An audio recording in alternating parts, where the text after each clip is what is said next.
Good morning, and welcome to Redeemer Lutheran Church in Columbia, South Carolina, where we're part of the ELCA. I'm Pastor Gary Lodeholt. There's an old joke that involves a man at an airline ticket counter. He tells the agent, "I'd like a ticket to Hawaii, but I'd like you to send my luggage to Luxembourg." The ticket agent says, "But sir, we can't do that."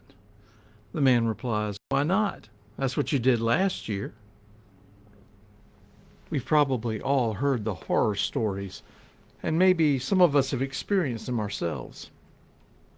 Lost luggage, missed flights, reservations never received. Sometimes our special trips work and go smoothly, and sometimes they are one disaster after another, and we wonder why we ever left home. This week we are making our way through the extraordinary life of Paul, trying to get a sense of the sweep of his life. Normally we get little vignettes or snippets, and it can be difficult to fit it all together.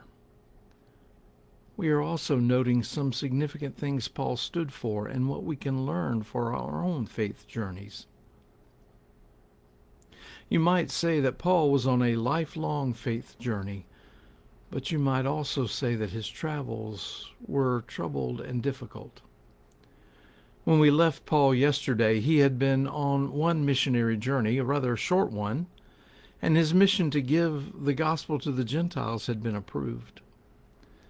That must have been exciting news for Paul, because it wasn't long before he ventured out on a second, more ambitious missionary journey. First, Paul and his companion Silas traveled to Galatia, again in modern-day Turkey, and then headed through Asia Minor on their way to Greece. They will visit and create churches in Philippi, Thessalonica, Berea, and then make their way to Athens and wind up in Corinth, where Paul probably spent a year and a half.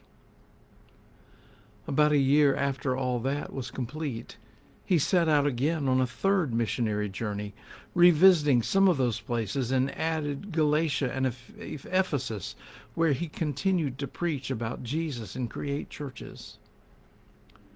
The thing was, while he successfully created churches in these places, his message wasn't always well received by the other people in the town. He was repeatedly beaten, flogged, and imprisoned, and rejected by his own Jewish people along with other people in the town. This third journey took about 5 years, but a good bit of that was spent languishing in prison. That doesn't mean Paul's time in prison was wasted, however. While he was in prison, he would often receive news from the churches he had left behind about one problem or another. Perhaps the members had become divided over an issue, or perhaps their focus had drifted away from what Paul had taught them. Paul would write letters back to those churches to try to correct these problems and get them back on the right path. This is where we get the books of our New Testament like 1st and 2nd Corinthians, Philippians, Galatians, Ephesians, and more. One particularly vexing problem that Paul addressed often were what he called Judaizers.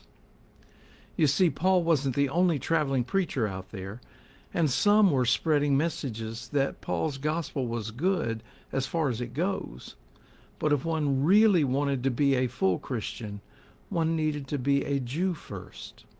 One needed to be circumcised first. Paul was convinced that Jesus had done away with those kinds of laws and requirements that you had to follow as a Jew, and saw that these preachers with that message were radically opposed to the gospel. This issue is often mentioned in his letters. So Paul persevered through pain from the beatings, the deprivation and isolation of prison. Still he went on, and still he preached, sometimes in his cell. On one occasion he was in prison, and an earthquake shook the cell doors open. When the jailer saw it, he drew his sword to kill himself. That may seem odd to us, but in those days, if the prisoners escaped, the jailer was responsible to fulfill their sentence. Paul called out to him that all the prisoners were still there, and by the time the night was over, the jailer and all his family had been converted to Christianity. Through all these trials, Paul kept sharing the news of Jesus, steadfast in his urge to tell the good news. In his letters, he offers some interesting and challenging things to think about. For example, in Philippi, he spoke of worshiping in prison and pointed out that his joy in Christ wasn't dependent on his circumstances. Other times, it was clear that his own suffering became a platform for witnessing, leading to conversions and strengthening the church. He saw his trials not as obstacles, but as opportunities for the gospel to be displayed.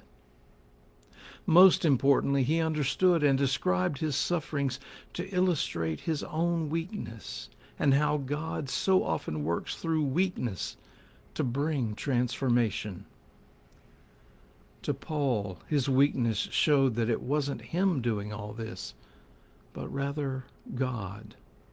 It was God's strength that sustained him. It is God through Christ who saves us. Now, you need to know that Paul's sufferings aren't over. He'll be at the center of a riot, languish in jail again, at least a couple of times, and endure a shipwreck. But more about that the rest of this week. Rather, I think Paul would urge us to remember the weakness of Christ on the cross and how it leads to ultimate victory and salvation for us all. We may experience difficulties in our travels, but they are mostly inconveniences compared to Paul's. Still, in all our struggles on the journey of life, we can remember that God was with Paul, and God is with us always.